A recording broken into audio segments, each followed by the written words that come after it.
Hello and welcome to what the current affairs. मेरा नाम नव्या है और आज मैं आपके लिए वीकली करंट अफेयर्स लेकर के आई हूँ 26 फरवरी से 4 मार्च तक के। और ये सारे जो इम्पोर्टेंट क्वेश्चंस हैं मैंने पाइल अप करे हैं एक ही सेगमेंट में, तो आप इसको ज़रूर देखना, एंड तक वीडियो थरली देखना और कोशिश ये करना कि वीडियो के दौरान ही आपको सारे क्वेश्चंस के आंसर्स अच्छे से याद हो जाए। अब आपको ये आंसर्स याद कैसे करने हैं आपके दिमाग में आ रहा होगा, तो चलो इसकी एक टिप देती हूँ आपको। जब मैं क्वेश्चन बोलूँ, वीडियो को करो पॉज, उसका आंसर मुझे कमेंट सेक्शन में गेस करके बताओ। हर एक क्वेश्चन में आपको ये करना है। उसके बाद में वीडियो को रिज्यूम करो और देखो कि इसका करेक्ट आंसर मैं आपको क्या बता रही हूँ।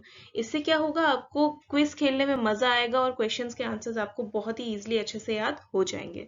चलो क्वेश्चन नंबर 1 से स्टार्ट करते हैं, बट उससे पहले अगर आपको ये पूरे करंट अफेयर्स का पीडीएफ चाहिए होता है, उसका टेलीग्राम लिंक आपको चाहिए, तो मुझे कमेंट सेक्शन में जल्दी से बता दो कि हाँ मैम हमें चाहिए टेलीग्राम का लिंक, तो मैं अब आपको प्रोवाइड करा दूंगी। चलो क्वेश्चन नंबर 1 देख लेते हैं। G20 फॉरेन मिनिस्टर्स मीटिंग की होस्ट सिटी कौन सी है? आंसर है इसका new Delhi. G20 foreign ministers meeting physical format में इंडिया की प्रेसिडेंसी के अंतर्गत न्यू दिल्ली में होगी। अभी तक की G20 प्रेसिडेंसी में जितनी भी मीटिंग्स हुई हैं फॉरेन मिनिस्टर्स की, ये उनमें से one of the largest gathering यानी कि लार्जेस्ट गैदरिंग्स में से एक है। 9 गेस्ट कंट्रीज जो होंगी इस मीटिंग में वो होंगी Bangladesh, Egypt, Mauritius, Netherlands, Nigeria, Oman, Singapore, Spain और UAE. Now let's move ahead to the next question. कौन वियतनाम का नया प्रेसिडेंट चुना गया? आंसर है वो वैन थोंग। वियतनाम की नेशनल असेंबली ने वो वैन थोंग को देश का नया राष्ट्रपति चुना है। उन्हें रूलिंग कम्युनिस्ट पार्टी के द्वारा राष्ट्रपति के रूप में नामित किया गया। वो पार्टी के पोलित ब्यूरो के सबसे युवा सदस्य है, यानी कि यंगेस्ट मेंबर है। वियतनाम एक साउथ ईस्ट एशिया की कंट्री है और इसकी कैपिटल है हैनोई। आई होप आपको डिटेल्स अच्छे से समझ में आ गई होंगी। Let's move ahead to the next question now. कौन सी स्टेट है host of global responsible tourism summit? Answer है केरला। केरला ने अपनी स्टेट में टूरिज्म सेक्टर में विमेन फ्रेंडली एक्टिविटीज को इंक्रीज करने के लिए यूएन विमेन के साथ में यानी कि यूनाइटेड नेशंस विमेन के साथ में एक अग्रीमेंट साइन किया है। ये अग्रीमेंट किस दौरान साइन किया गया है? केरला के कुमाराकोम में पहला, अभी तक का पहला ग्लोबल रिस्पॉन्सिबल टूरिज्म समिट जब हुआ था, तब इस अग्रीमेंट को साइन किया गया था। इस एमओयू में अग्री किया गया है कि जो जेंडर इंक्लूसिव टूरिज्म साइट्स हैं इस स्टेट में उसको प्रमोट किया जाएगा।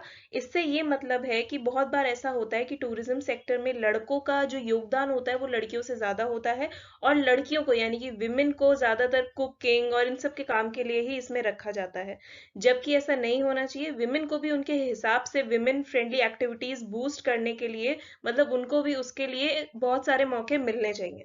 तो इसके लिए ये अग्रीमेंट को जो है साइन किया गया है। चलो नेक्स्ट क्वेश्चन देख लेते हैं अब। कौन बनी पहली women legislator to Nagaland legislative assembly? Answer है इसका Hekani Jakhalu. Nationalist Democratic Progressive Party की हेकानी जकालू 60 मेंबर्स वाली नागालैंड लेजिस्लेटिव असेंबली की पहली विमेन अध्यक्ष बन गई हैं। जकालू 2023 नागालैंड असेंबली इलेक्शंस में दीमापुर 3 कॉन्स्टिट्यूएंसी क्षेत्र की विजेता डिक्लेयर कर दी गई हैं। नाउ आई होप आपको डिटेल्स अच्छे से समझ में आ गई होंगी। Let's move ahead to the next question now. कौन सी स्टेट में प्रधानमंत्री मोदी जी ने शिवमोगा एयरपोर्ट को इनॉग्रेट किया? आंसर है कर्नाटका। शिवमोगा एयरपोर्ट का पैसेंजर टर्मिनल हैंडल कर सकता है 300 ट्रैवलर्स पर आवर। इसका है बेंगलुरु एयरपोर्ट के बाद में सेकंड लॉन्गेस्ट रनवे, और इस एयरपोर्ट का कॉस्ट है around ₹450 crore. Now I hope आपको ये डिटेल्स अच्छे से समझ में आ गई होंगी। Let's move ahead to the next question now. IMF के हिसाब से कौन सी कंट्री में पोटेंशियल है कि 2023 के ग्लोबल ग्रोथ में वो 15% का कंट्रीब्यूशन दे सकते हैं? आंसर है इंडिया। आईएमएफ के मैनेजिंग डायरेक्टर क्रिस्टेलिना जॉर्जिवा ने बोला है कि इंडिया के पास इतना पोटेंशियल है कि वो ग्लोबल ग्रोथ में 2023 में 15% का कंट्रीब्यूशन दे सकते हैं। इसके अलावा बेंगलुरु में हुई G20 मीटिंग में आईएमएफ चीफ ने यह भी बोला है कि इंडिया को कम्प्लीटली फोकस करना चाहिए स्ट्रक्चरल रिफॉर्म में और विमेन के लिए और ज्यादा अपॉर्चुनिटीज निकालने में। और फाइनेंशियल ईयर 23-24 के लिए आईएमएफ ने अनुमान लगाया है कि इंडिया की जीडीपी ग्रोथ रहेगी 6.1%। Now let's move ahead to the next question. India की rank international intellectual property index 2023 में कितनी रही? आंसर है 42nd। US chambers of commerce Washington DC ने एक ईयरली रिपोर्ट इशू की है जिसका नाम है इंटरनेशनल इंटेलेक्चुअल प्रॉपर्टी इंडेक्स 2023, जिसमें इंडिया की रैंक है 42nd पोजीशन पर। इस इंडेक्स में इकोनॉमी में जो इंटेलेक्चुअल प्रॉपर्टी राइट्स हैं जैसे कि पेटेंट और कॉपीराइट पॉलिसीज, उनके बारे में इंडिकेट किया गया है। नाउ आई होप आपको डिटेल्स अच्छे से समझ में आ गई होंगी। चलो क्वेश्चन नंबर 8 देख लेते हैं। Indian states energy transition report के हिसाब से कौन सी स्टेट ने सबसे ज्यादा प्रगति करी है क्लीन इलेक्ट्रिसिटी के ट्रांजिशन में? आंसर है कर्नाटका एंड गुजरात। कर्नाटका और गुजरात उन मेजर स्टेट्स में से एक है जिन्होंने सबसे ज़्यादा प्रोग्रेस करी है क्लीन इलेक्ट्रिसिटी के ट्रांजिशन में। Institute for energy economics and financial analysis ने एम्बर के साथ मिलकर एक नई रिपोर्ट तैयार की है जिसका नाम है इंडियन स्टेट्स एनर्जी ट्रांजिशन। इस रिपोर्ट ने 16 स्टेट्स को एनालाइज किया है जो कि इंडिया के एनुअल पावर रिक्वायरमेंट का 90% हिस्सा है। नाउ आई होप आपको डिटेल्स अच्छे से समझ में आ गई होंगी। Let's move ahead to the next question now. Indo Pacific तकनीकी दूत की घोषणा कौन सी कंट्री ने करी है? आंसर है इसका यूके। इंडिया और यूके ने G20 फॉरेन मिनिस्टर्स मीटिंग के दौरान इंडिया ब्रिटेन एक्सचेंज स्कीम को स्टार्ट किया। British foreign secretary James Cleverly ने इंडो पैसिफिक रीजन में यूके का पहला तकनीकी दूत बनाने की घोषणा की, जिसकी प्रायोरिटी होगी कि इंडिया और यूके के संबंधों में और बढ़ावा दिया जा सके। उन्होंने इंडियन एक्सटर्नल अफेयर्स मिनिस्टर्स के साथ में यूके इंडिया 2030 रोड मैप के प्रोग्रेस के बारे में भी डिस्कशन किया। नाउ आई होप आपको डिटेल्स अच्छे से समझ में आ गई होंगी। चाहो तो स्क्रीनशॉट ले लो, चाहो तो नोट डाउन कर लो।